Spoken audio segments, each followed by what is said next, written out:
Hello, and welcome to a special tax-focused episode of the Talkin Policy Shop from the American Compass podcast.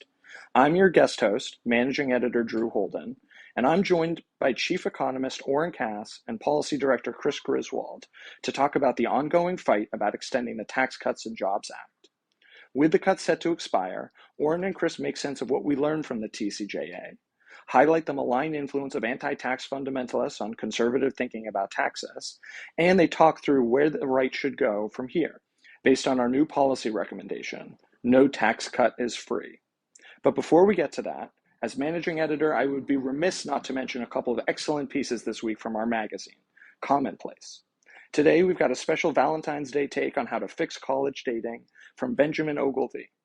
Earlier this week, Teamsters General President Sean O'Brien explained how the Dems lit $1.65 billion on fire and why political parties and union leadership both need to listen and respond to their constituents, not try to tell them how to think. And Gord McGill offers a trucking agenda for Trump's second term. Plus, new economics editor Mike Lind has a brilliant piece yesterday on Trump's steel and aluminum tariffs. The Blame America First band is back together. All that and more at commonplace.org.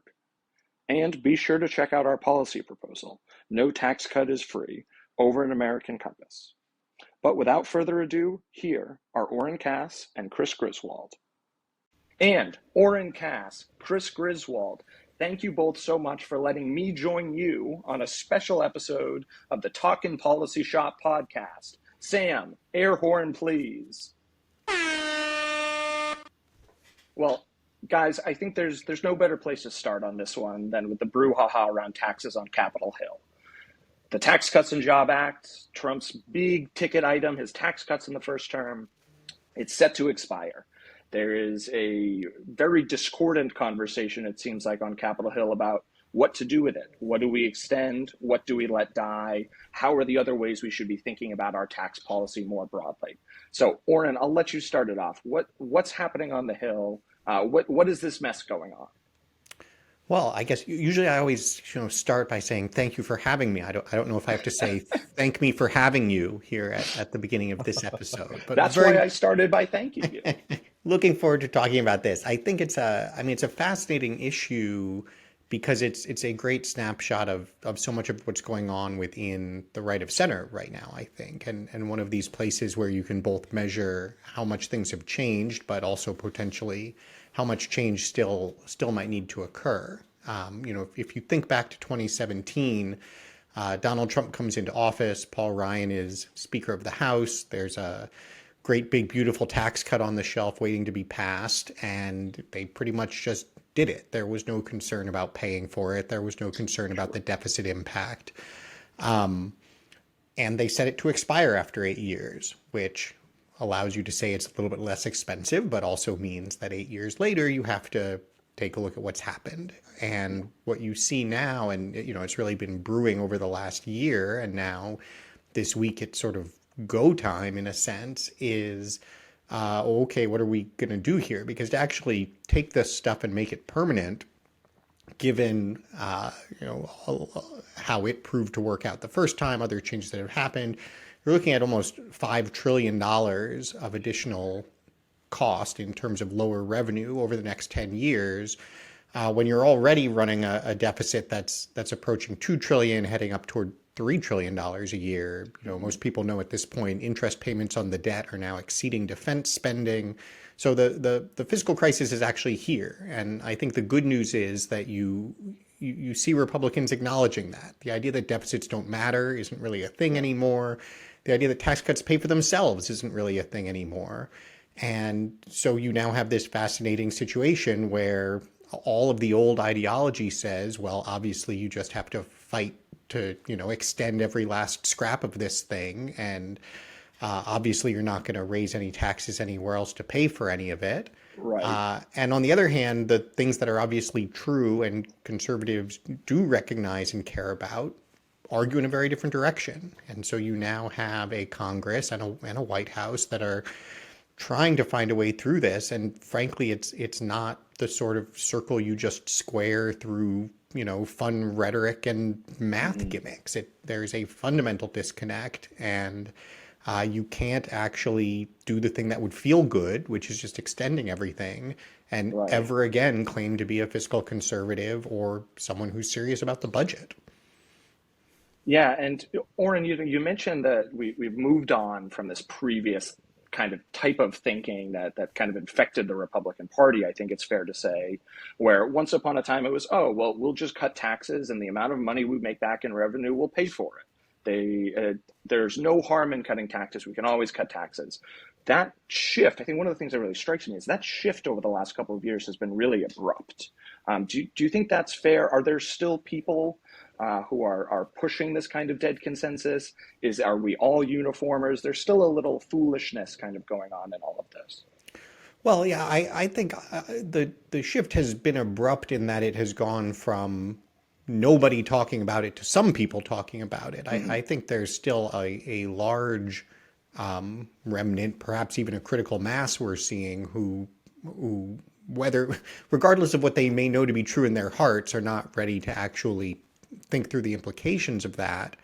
And then, of course, you also still have the sort of outside infrastructure of, Mm-hmm. the left has its groups that are always pushing it to do things on climate and transgender and immigration issues that are both politically and substantively foolish. And we have our own sets of, groups on the right that are every bit as zealous and ideological about enforcing, like you said, this kind of tax cut. I guess maybe obsession is the right word for it. Mm-hmm. And so that's absolutely a force that's at play. I think, as with so much now in this second Trump administration, it is a period of transition, not a change that has been completed by any means. Yeah, and Chris, I mean, you're our policy director, right? You work with a lot of these organizations and entities and people every day. What do you make of that kind of dynamic, whether it's the groups pulling the Republican Party in the wrong direction, or just this kind of consensus that needs shifting and breaking. Yeah, I think there on the intellectual kind of level, there are two pieces of this debate, and they're both really important. One is the collapsing conviction that tax cuts pay for themselves, the fiscal side of things, which Yeah. Oren mentioned, and which the data, the math shows quite clearly is not true. But there are some ideologically driven groups that still push this idea, and they still have a good amount of influence in Congress with Republican members of Congress. And secondly, is the distinct but related question that tax cuts are the solution to every policy problem. And investment is a good example of both of these at the same time. That Yeah. the theory that tax cuts pay for themselves is based on the idea that they will unleash such tremendous economic growth that tax revenues will exceed what they cost, what the tax cuts cost. And Mm-hmm. investment is part of that theory, right? That corporate actors will build in America, will invest in innovation and production. That clearly hasn't happened. And we should get into this later in the pod, but tax rates are not the primary reason why businesses are no longer investing in capital intensive, enterprises. Which means that the second piece that, hey, if we do value investment, tax cuts are the way to get it, is also Mm-hmm. wrong. We need a Right. different set of policy tools to accomplish that. And I think, well, for me, one of the hallmarks of ideology, as opposed to a coherent, data-based point of view, is this rigid grip on both of those at the same time. These groups like the Americans for Tax Reform, Americans for Prosperity, and others can't seem to let go of either one of those convictions, both of which are demonstrably false. And Mm-hmm. when someone can't budge even a little bit across the whole spectrum of questions, that's to me how it's ideology talking. And I really, really love the point about the groups, and we Yeah. should put this in the show notes. But Oren just had a fantastic piece in the New York Times today that makes this point. And I love it because there's so much discourse about groups, primarily identity-based groups on the left, having this disproportionate impact and control of what Democrats are allowed to say and do and propose. Mm-hmm. But we have our own these Yeah. these these groups that threaten punishment to members that even try and have an honest conversation. And there are some real heroes in Congress that are trying to have an honest conversation and having to face these groups down. And one piece of this that's really funny to me that unites these groups, ideologically driven groups on both sides of the aisle, um, is the fact that they don't even represent the total set of views of the communities they purport to represent. So you'll have an Exactly. identity-based group on the one hand on the left saying, hey, we speak for X community. Like, no, you don't. That community actually has a super diverse set of priorities and opinions. I mean, the Democrats' failure to understand that is one of the reasons they're now electorally defunct. Right. The same is true on the right. I mean, like you look at Liz Truss's ideologically driven tax plan a couple of years ago in the UK, Yeah. the business community reacted badly, right? The Right. market punished her for that ideologically driven approach. So I think it's a fantastic point that Oren is making Yeah. about this weird influence that the groups have. That it's not even just it's not connected to reality, or even in some Yeah. cases the community they purport to represent. In this case, the business community. Right. Well, Yeah. there's a great example of this in the U.S. also. I mean, it's funny. It's like, on the left you have the folks demanding that you use Latinx, and then you ask Latinos, and they're like, what is Latinx? It reminds me of, I think it was in 2017 at the Wall Street Journal CEO conference, when I think it was, some journal editor was interviewing Steve Mnuchin about the still being negotiated tax cuts, and they said, well, hang on, let's ask the audience, like, how many of you will increase investment if we cut taxes? Yeah. And like one or two hands went up, and like Mnuchin was like genuinely like confused, like, why aren't all Floored. the hands going up? You see this also. There was another such event where someone said, like, somebody was waxing poetic about the importance of a lower marginal tax rate, and the guy said, like, okay, what is your marginal tax rate? And like the guy didn't even know, right? Yeah. There's Right. Right. and so Exactly. the top line there is just so different from, not just the interests of all the facets of the coalition that have other priorities, but even the interests of the supposedly in focus group. The one other thing I just wanted to pick up on from Chris's comment about ideology is I do think it's important to distinguish between, in a sense, healthy ideology. I mean, any political movement is going to have an ideology. It's important to have principles to translate those into sort of beliefs that then guide the decisions you're going to make. I think what has gone so wrong, and we often in economics, generally in this area, talk about kind of a market fundamentalism.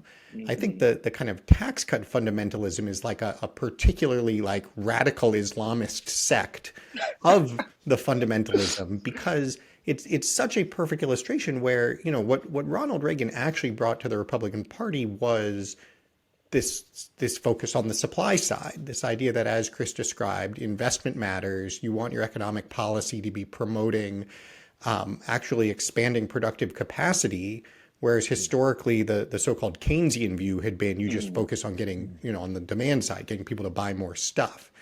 And in 1980, given that you had individual tax rates in the 70s, you had corporate and capital rates of 40 to 50%, it was quite credible and serious that bringing those rates down were an important part of a supply side agenda. Hmm. That doesn't mean that in all circumstances, cutting taxes is the correct choice or the way to advance a supply side agenda.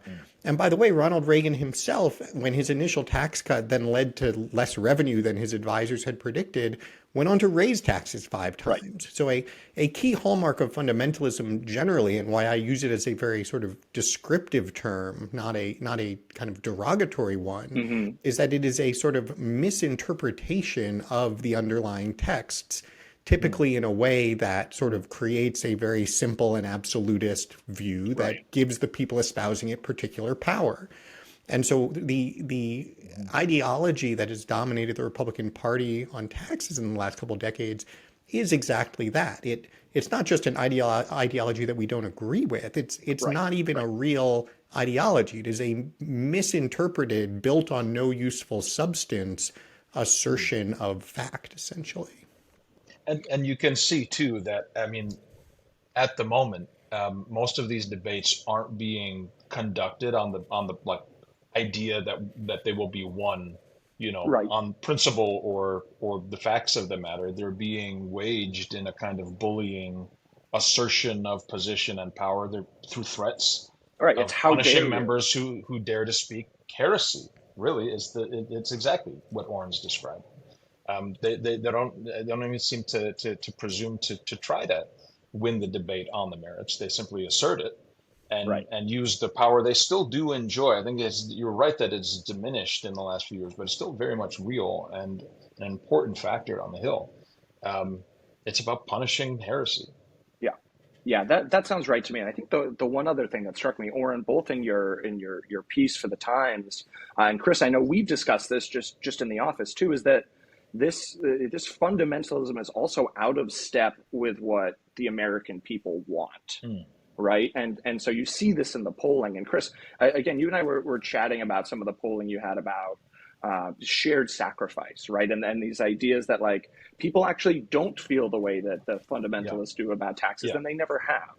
yeah. No, and it's another example of a group not Hmm. representing the views of the community it purports to represent, not just the business community, but in this case, just the American people in Yeah. general, the public. And I think it is useful to sit on our polling just for a little bit because Yeah. it's very, very valuable. We did a poll last year called the American Appetite for Government, in which we asked people like which of the basic functions of government would you like to see reduced? And fewer than even Republicans, self-identified Republicans, fewer than Yeah. 1 in 5 say the government should do less across almost every vertical. The one that does a little bit better with about 40% of Republicans want the federal government to do less to support universities, but even that doesn't break 50%. When you ask people, even self-identified conservatives, demolishing and discontinuing the basic functions of government is not what they're asking the public to do. So that's point number the Right. policymakers to do. That's point number one, which is important. When you got a budget debate today in Congress about the House Budget Committee's resolution calling for $4.5 trillion in tax cuts and $2 trillion in spending cuts. How you do those spending cuts really matters, and we should talk about the math because Oren has done some really important work Yeah. on how a budget deal could be reached mathematically, and it requires both spending cuts and new revenue. And I think when you ask what the public wants, it's important to note first, like you can't get away with hacking and slashing and burning everything without Yep. political consequences. That's Yep. what that poll says. Another poll that I think is useful that we conducted is on the budget deal, and Right. Americans very strongly support a budget deal. Number one, 85% of Americans and 80% across all parties agree that the budget deficit is a major problem Yep. and that we have to do something about it. The way that they want us to do something about it is with a reasonable mix of new revenue and spending cuts. So, okay, they're open to that reasonable deal. There are Yep. limits to how much you can cut without political consequences. That's what the first poll tells us. Um, there's some partisan difference, right? A median American wants 40% tax increases, 60% spending cuts. Republicans obviously tilt more to spending cuts. Sure. Democrats are a bit more 50-50. But that's where the public is on how they would like Congress to address the problem. And then, and lastly, and this gets to your question, how should our leaders be talking to us in light of all this?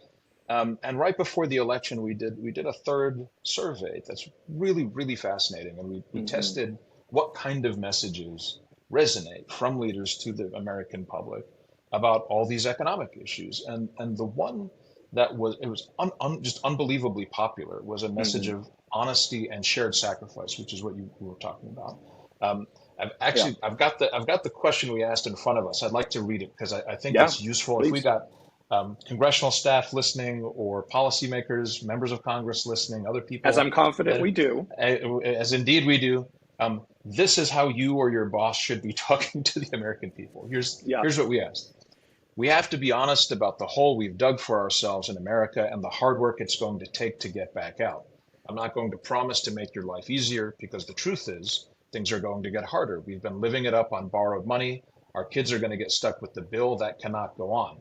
We all sense that America is in decline, but decline is a choice. Running up a tab we can't pay is a choice, and I'm offering you another choice that we come together and make the sacrifices we have to make to get us back on the right track. We pull that message, unbelievably popular. It's Yep. the Yep. most Yep. popular message for lower income people and for Republicans. That's the message that did far better than any other message describing the benefits of a given economic policy. Just that honesty and call Yep. to a shared sense of purpose and sacrifice. almost 70% of people we surveyed said that that message would make them more likely to support a leader. So you put all that together, and it's a prescription for leaders being honest with the public about the Mm-hmm. fact that we have a problem. It's going to take tough spending cuts that will be, in some cases, painful to be part of that. But that's not the only piece of it. You also have to raise new revenue. And Right. the public, if you're honest with the public about that, they will Yeah. listen. And that's not what I'm seeing from Congress for the most part at the moment, in Yeah. large part because of the influence of these outside groups. Yeah, Yeah. And I think, well, I just to add one other kind of proof point on that, I think there's a sort of skepticism or cynicism in our political analysis today that like, oh well, in a democracy, like you're never actually going to get any fiscal discipline, and yeah. people are going to get what they want, good and hard, and so on and so forth. The reality is quite different. I mean, the history of American politics and fiscal policy is that we reached the year 2000, 225 years Yep. into our existence, Yep. with a budget surplus, with debt to GDP at below 33%, having won two world wars and a Cold War. This is entirely doable. In fact, it is the American norm, and in fact, politicians of both parties who delivered that were extremely popular. Mm-hmm. It is only in the past 25 years, frankly, as this fundamentalism set in on the right, where you had a right of center disavowing fiscal responsibility. And I think it is fair to say a lot of that began with the Bush tax cuts and Yeah. the Dick Cheney view that deficits do not matter. Coupled with then a Democratic Party that I think is inclined, if I may say politely to my friends on the left, perhaps inclined somewhat to spend more than is entirely responsible to spend. And historically, the check on that kind of spending was a Republican Party that could come in and say, well, Yep. look at those irresponsible Democrats, and there would be a political cost. But if you're going to be equally irresponsible Republicans, then there's no check on either side. And Right. and in fact, what we've seen is that this hypothesis that was put forward and has been tested, that you can somehow, quote, starve the beast, right? If we Mm-hmm. cut revenue low enough, we will create the fiscal pressure to then bring spending down. Just, I mean, a cool theory, dude, but like Right. does not work. Sorry. And it was actually Bill Niskanen who ran the Cato Institute initially. He was, a rock rib libertarian who first did the research on this and showed that in fact you get the opposite. That when you Yeah. say we're going to cut taxes, regardless of what we're spending, that does not bring spending down. To the contrary, it pushes spending up, because Right. you've just disconnected the size of government from the cost of government. And if you Yep. tell people they can have all of the big government, whether or not they pay for it, Mm-hmm. well, then of course they're going to be more supportive of big government, not less. Right. And so, I think it was interesting. I did a debate last year with David McIntosh of the Club for Growth, which is a great proponent of this theory. But when we actually looked at the data, he sort of said, well, okay, like that's fine. I basically acknowledged that the case for tax cuts wasn't related to spending at all. Mm-hmm. But still we have to do them again, because like that's what the text says. Right. And so I actually think, to Chris's point about the shared sacrifice, again, the consistently winning message in American politics has always been, in fact, that we need to be fiscally responsible. And I think in kind of a game theoretic sense, it is the dominant strategy. Like there is no game theory problem here where, well, if Democrats are going to be unresponsible, then Republicans have to be irresponsible too. To the contrary, there's a huge opportunity to actually be the responsible party. Yeah. Yeah, that sounds exactly right to me. I mean, I think the polling makes really clear that the American people are interested in this. And the honesty as a break from the fundamentalism, I think, is helpful and cathartic and important. So I think that brings us around to, okay, we have found ourselves in this rut. The last 25 years of our policy has obviously not directed us to the benefit we would have liked. What do we do now? Chris, maybe I'll let you jump in first. What, at a high level, how should we be thinking about these things now with this ongoing conversation? Well, I think one application of this like principle of honesty is honesty in how we score policy, how we determine how much a given proposal is going to cost. And there is a debate at the moment on the Hill about how to score Mm-hmm. up the tax package that's being negotiated right now. And not to get like hyper wonky, but it's the Do it. difference It's Talkin between policy shop. The air horn went off. You're allowed to be as wonky as you want. That's right. I get fired if I don't. I think actually, fair enough. Our audience demands it. Yeah, exactly. That's why they're here. It's the difference between scoring something based on current law and current policy. Current policy says that the Tax Cuts and Jobs Act is currently law, and it doesn't make sense to think that it would cost anything to maintain the status quo we currently have. But that's not traditionally how, like the Congressional Budget Office, for example, scores things. They score things according to current law, and the law says that the Tax Cut and Jobs Act expires very soon, right? Yep. So that's an enormous question. It's wonky, but it's a huge issue on the Hill because it has to do with this question of honesty. Are we going to admit that extending the 2017 tax cuts costs something or not? And it is very, very clear that the only honest answer to that question is yes, it does cost something. And we shouldn't probably like monkey around with how we do scoring, at least on that question. Right. And just to add something to that, because I think a lot of people hear about this distinction and they say, well, but wait a minute, current policy actually kind of makes more sense, right? Like, why are we saying that extending a tax cut that's in place costs more? Mm-hmm. And I think the answer is that if we just wanted to always do current policy, that would be fine. If that were just how we always did things, you would get a perfectly good picture of the fiscal situation. But what that would mean is when you're pitching the tax cut in the first place in 2017, you have to take responsibility for the full cost of it. Mm-hmm. And when you're modeling out the deficits for the rest of the decade, you have to model the cost with these tax cuts in place. What you can't do, and you have a few folks on the right doing, which, in my mind is just sort of a straight up confession that there is no substantive defense of what they want, right, is moving the goalposts, or a bait and switch in a sense, which is that first we're going to pass the tax cut using a current law score, so we're only charged for the years when it is in place. But then when we get to the expiration, and then second, we're going to do all of our estimates of future deficits, assuming that it expires.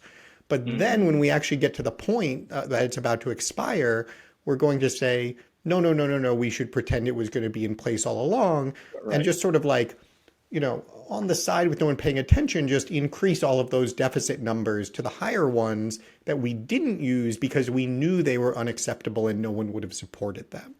And that's what's wrong with this. It's not one view of the world versus the other, but a manipulation of policy analysis to try to put forward a policy that is not sustainable politically because people don't actually want what you're doing. Yeah. I mean, and what that implies, if you concede that, is that as Congress negotiates this deal, there's a couple levers that need to be pulled. One is, of course, there are some provisions of the Tax Cuts and Jobs Act that do merit being extended. Full expensing for capital investment is one of them. That is a pro-domestic investment policy, and it makes sense. Rock and roll. Let's do it. So that's one. Is the question of not everything in this original bill was bad. Let's keep the good stuff. Lever two, there is some stuff that merits being increased and strengthened. The child tax credit is the premier example of something that not only should be continued at the higher rate that Republicans achieved in 2017, it should be increased to offset inflation, the degradation of that value due to inflation over the last few years, and improved so it reaches more people. That's worth doing. It's going to cost something. And then you've got question. I mean, no one is a fan of unnecessarily high tax rates, right? So no one's looking for that just on principle. Mm-hmm. But you do have to then ask, like, well, if there are things that do merit being extended, there are even some new things or things that merit being improved and expanded. How do you pay for that? And new revenue is going to have to be a piece of that. And so we just put out at American Compass a package of 8 proposed pay-fors. The package is called No Tax Cut is Free.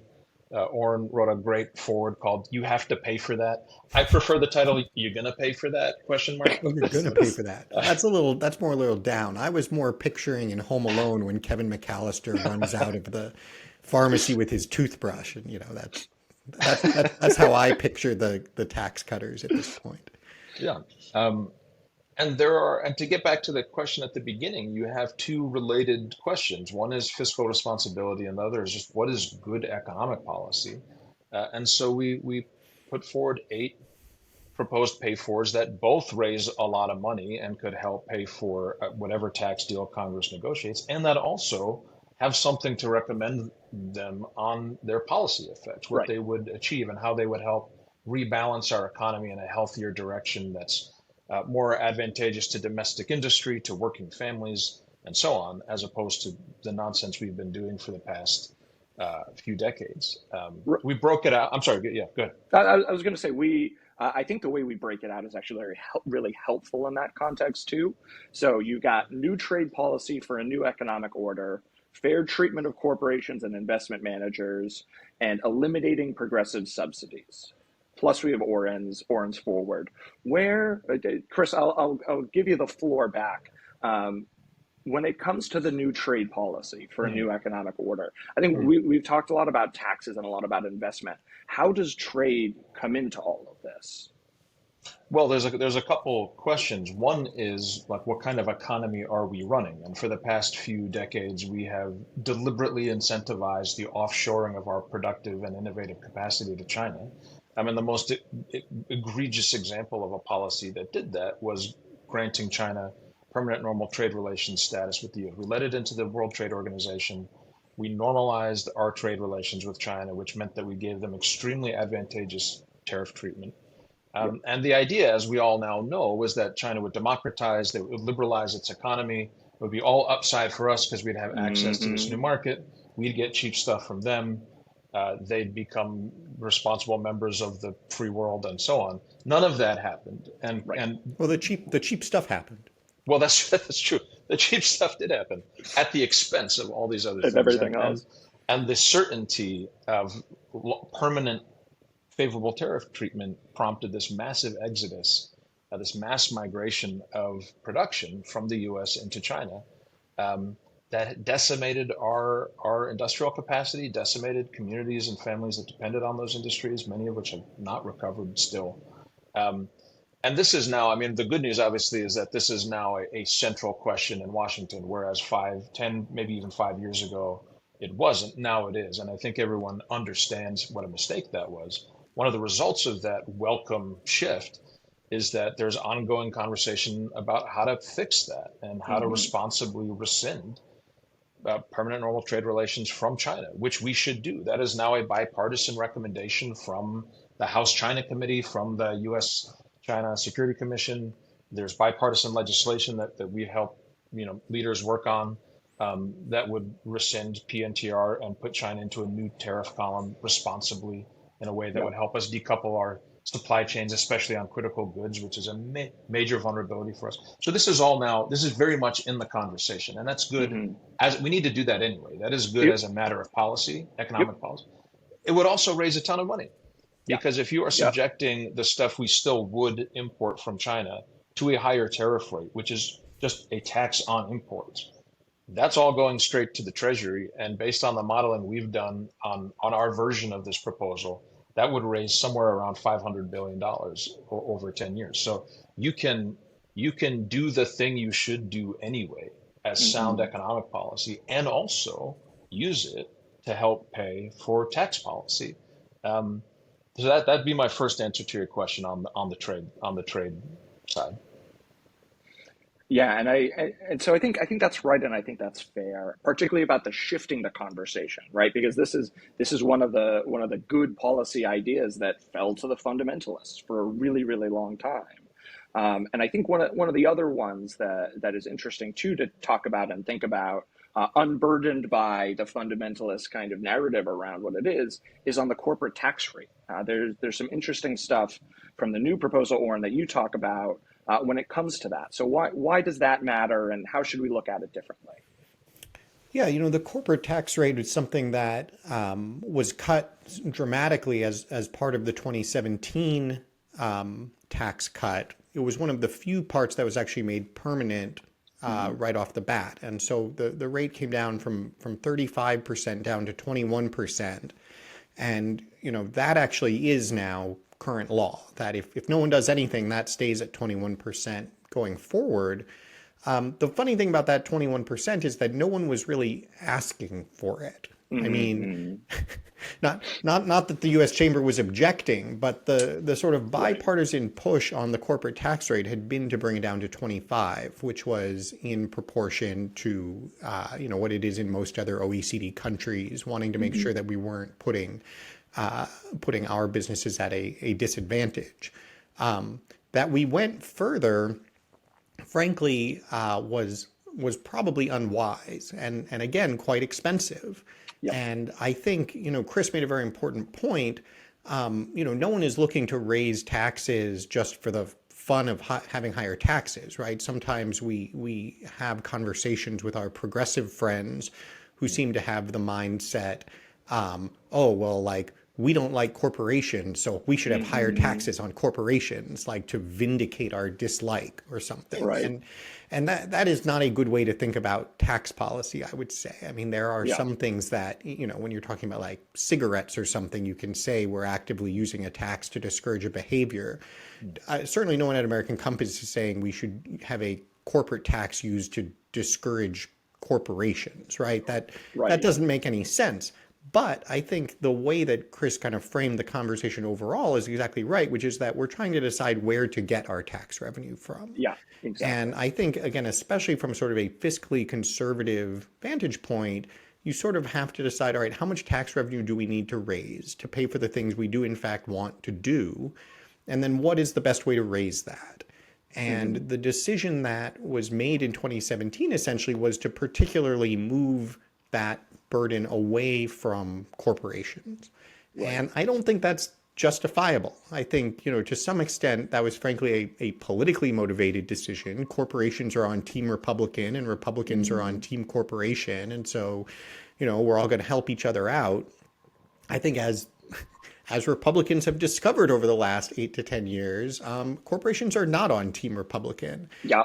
Surprise. Yeah. And Exactly. Who knew? and frankly, more importantly, corporations are not on Team America. That the major multinational corporations that are the main payers of corporate taxes are not operating with American interests in mind, and do not necessarily deserve the sort of kind of like trade, right? There's like a most favored taxpayer status that we've Yeah. tried to award to, Wall Street financiers and large corporations. And that's just not either politically or substantively appropriate. And so I think insofar as the kind of economic case for what we were trying to do to be competitive was we should really get down to 25%. Hmm. And the broader sort of political case for how do we want to approach a healthy tax base says that corporations should absolutely be a part of it.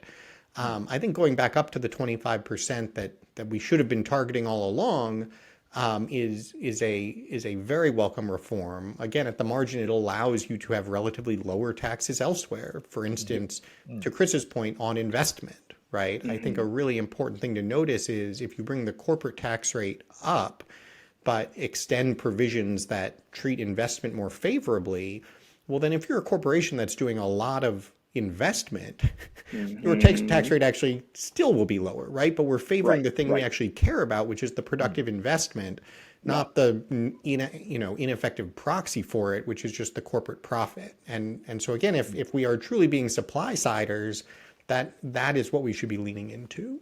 And I Yeah. think it's just really important to highlight the point that, and in fairness to our forebears, right? There was a time where you could make a plausible case that an excessively high corporate tax rate was a major reason why corporations were not investing. That Right. is no longer the reason why corporations are not investing.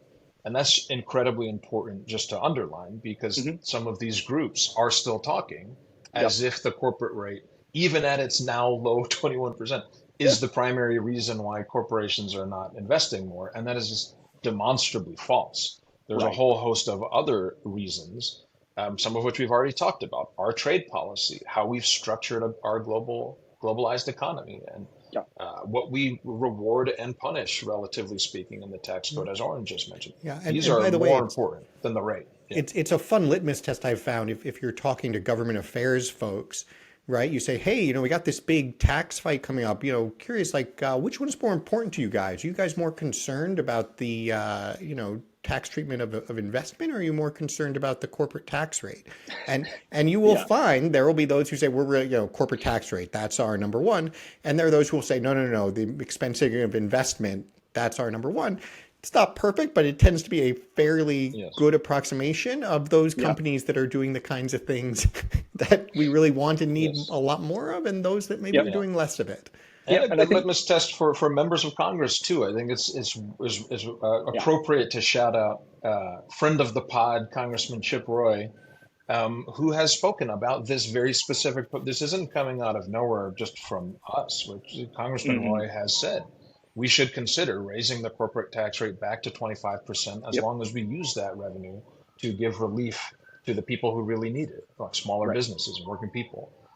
This and I mean this is a very principled conservative member of the House of Representatives saying this. This is a real conversation that responsible and thoughtful, and frankly, under the circumstances, courageous leaders are talking about. I think that's right, and I think one of the points is made throughout this new pay for us document is that the there are a number of corporations who were given this preferential treatment on the supposition that they will provide good jobs and they will provide for America. And we've seen, particularly over the last few years, that that simply isn't true. And so the rewarding of them, that I think that you get some of this, the fundamentalism of it's the Mm. 1980s and the only thing that's holding these corporations back is because our tax rates are too high. It's completely unmoored from reality, right? And so particularly when you think about, okay, if we're gonna slap on tariffs, we've got to think about the way that we reindustrialize. How can we support that? How can we give corporations who are here, who are interested in that thing, more of a leg up to do that? Yeah, and I think this is a tax pod, not an industrial policy pod. But I do have to mention, I think a really interesting contrast that has now emerged over the last couple of years is just the effect that the Tax Cut and Jobs Act had versus the effect that the CHIPS Act had. Mm-hmm. The CHIPS and Science Act allocated roughly $40 billion to basically just paying semiconductor companies to build leading edge semiconductor fabs in the United States. And for that $40 billion, we now have all five of the major global players building leading edge facilities in the US. Yeah. Estimate is probably bringing in about $400 billion of private investment. The rate of investment as a result, not just in semiconductors, but across the entire manufacturing sector, has roughly doubled over what had been its sort of steady state for a few decades. Mm-hmm. And so we did that with $40 billion. And then you have the Tax Cuts and Jobs Act, which cost $1.7 trillion. And again, assuming we don't extend any of it, Yeah. for which the evidence is that we got nowhere near that level of investment, not return on investment, absolute Right. Right. investment. And so it's very funny to me, and Chris wrote a great essay for this on just sort of, how do we think about what it means to be a supply sider? It's very funny to me that you have the tax cut folks just excoriating the CHIPS Act as, Yeah. this is big government and it will never work. And, and it's like, well, I don't know, that kind of seems like the investment we were all saying that we needed. Whereas like Right. you also had like a policy idea that you thought would produce a bunch of investment and it didn't produce the investment we needed. So like Right. this seems like if we actually want to do public policy that promotes investment and economic growth, probably something we should bear in mind. Yeah, I think that's right. And it's just a really good opportunity to look at those litmus tests as now we reach another point of having to make a decision and say, well, what have we learned? What have we gotten here? And I think the document does a really good job of walking through some of that. Chris, before we move on, I have to ask you, in the spirit of the Talkin Policy Shop, I want one more kind of in the details policy that we had Yeah. talked about before, the endowment tax. Yes. What does that look like? Why is it in here? Why is it valuable? This is your Well, forum. you had mentioned earlier about the favorable treatment that the tax code gives to different actors, ostensibly because it serves some public purpose to give them that treatment.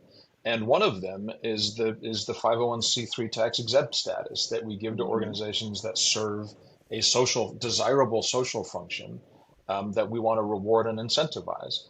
And education is obviously appropriately one of those things.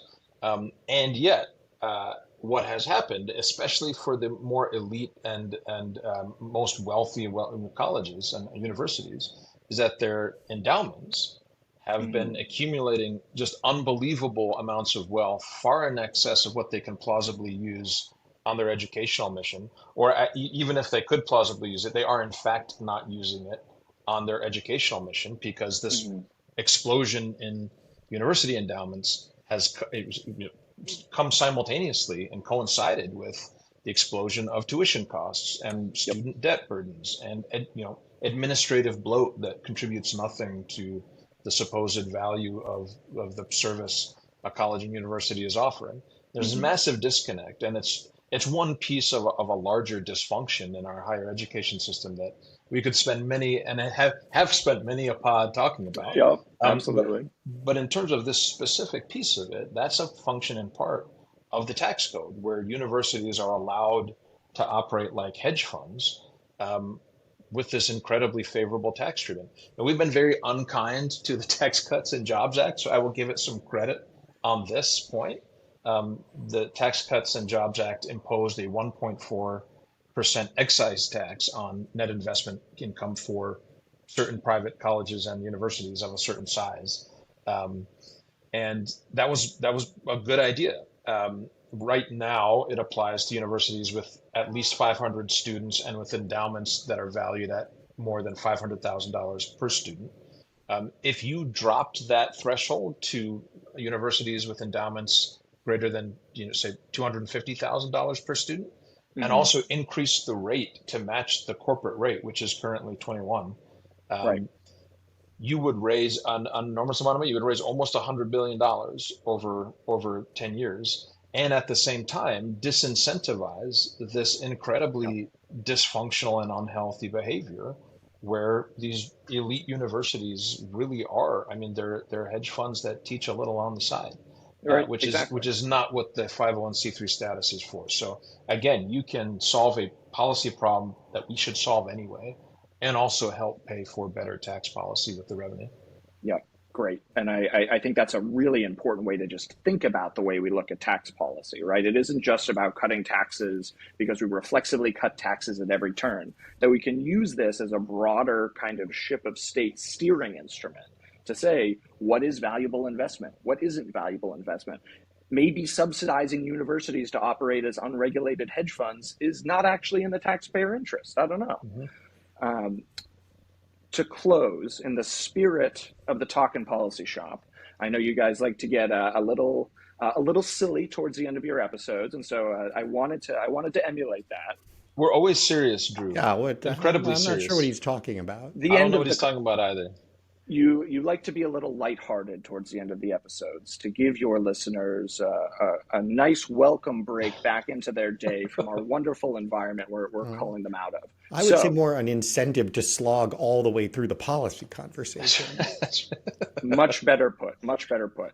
The incentive has arrived. I think one of the really valuable things we had talked about that I quite enjoyed is that the fundamentalism we've described is pretty rampant. There are particularly good examples of that fundamentalism that I think each of you have come prepared to discuss a little bit. So, Chris, I will give you the mic first. Who would you award as the dumbest anti-tax advocate? Well, I mean, wow, that's a harsh time. Yes. As we have seen in this discourse. To be clear, there are no dumb anti-tax advocates. There are just anti-tax advocates who make some very dumb points. Yes, I think that's appropriate. So if we call this the inaugural Grover Norquist anti-tax zealot award, perhaps, then I would give it, perhaps unsurprisingly, to Grover Norquist, who on February 6th tweeted, about a week ago, tweeted in response to Secretary Bessent, who said, this is the quote from Secretary Bessent, one of the big things that this administration wants to do is make the 2017 Tax Cuts and Jobs Act permanent, and that permanency will continue to make the U.S. the number one economy in the world in terms of growth.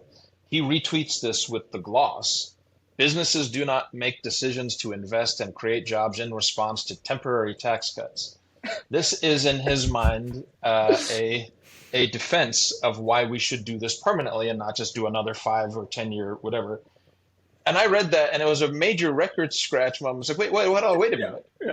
I'm not 100% sure what's going on in this tweet. There's a couple of options. Number one, are you agreeing with me? Are you agreeing that the growth and investment you claim happened as a result of TICJA, which was not permanent in many of its provisions, did not in fact happen?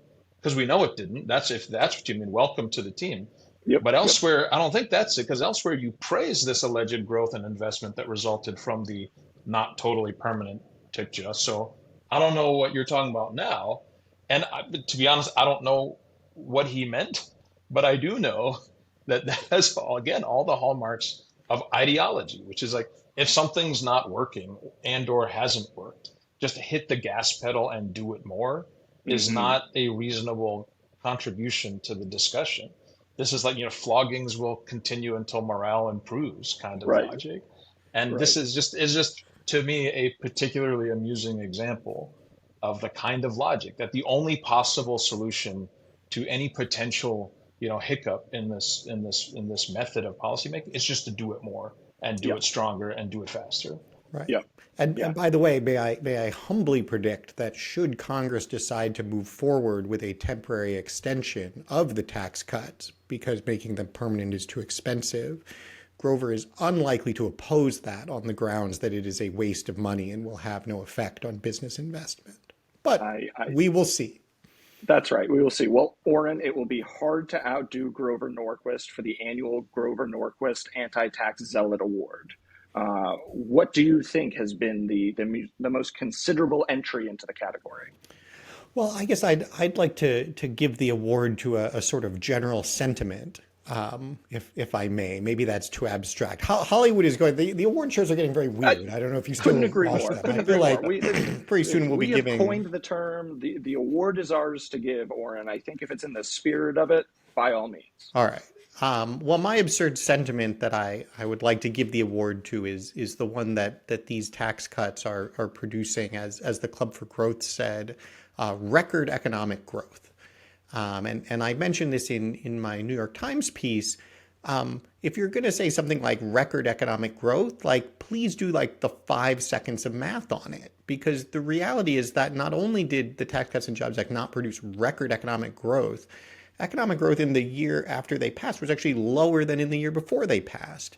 And for the 2 years, so the period before COVID struck, in fact, if you go back and look at the expansions of the 1990s and 2000s, 2018 and 2019 would have been literally the worst 2-year period on record. So I guess maybe it was a kind of record, but not presumably the kind they were touting. And I think it's just important to say that I think this speaks to just a broader problem with the fundamentalism, which is its total lack of empirical support. And there are a lot of very good sort of microeconomic studies that try to figure out exactly what's going on and can we find where things moved or didn't move. Mm-hmm. I do think it's important to zoom out and say when did we have the highest economic growth and productivity growth in the U.S. in recent decades? It was in the late 1990s of the Clinton administration, right? And so now it's funny, you can even then go find them saying well, technically, although Bill Clinton raised taxes, it was a capital gains tax cut that occurred midway through the 90s that truly deserves all the credit. But in fact, there is just no evidence that there's any correlation between what we were doing with these tax rates and the kinds of economic conditions and economic growth that we get. And that obviously doesn't stop anyone from just asserting that these things are incredible and wonderful and vital. Mm-hmm. But, as with, and I guess to sort of broaden this out at the end, with the market fundamentalism generally, it is of a piece with the same, like, well, like globalization is obviously vital. It's like, well, wait a minute. Like, there's in fact a direct inverse correlation between, Right. our pursuit of globalization and free trade and imports and exports as a share of GDP rising and what we have actually seen in terms of economic performance. There is, in fact, a directly inverse relationship between the liberalization of our immigration system and the kinds of results that we get for middle income workers in this country. And there is at best no relationship whatsoever for slashing tax rates in ways that expand the deficit and actually getting better economic outcomes. And it would be nice if, like, before we get into the ideology of, okay, what government policy, how big do we want government to be and so on, we do start from that reality because it would be a helpful place to start. I think that is very well put, Oren. Well, gentlemen, I really appreciate you helping provide that helpful dose of reality amidst the fundamentalism. And I really appreciate you guys allowing me to join you on the Talking Policy Shop podcast. Well, thanks me for having you, Drew. That's right. That's right. And to all of our listeners at home, go check out No Tax Cut is Free. And we'll be back again soon with another episode of the American Compass Podcast.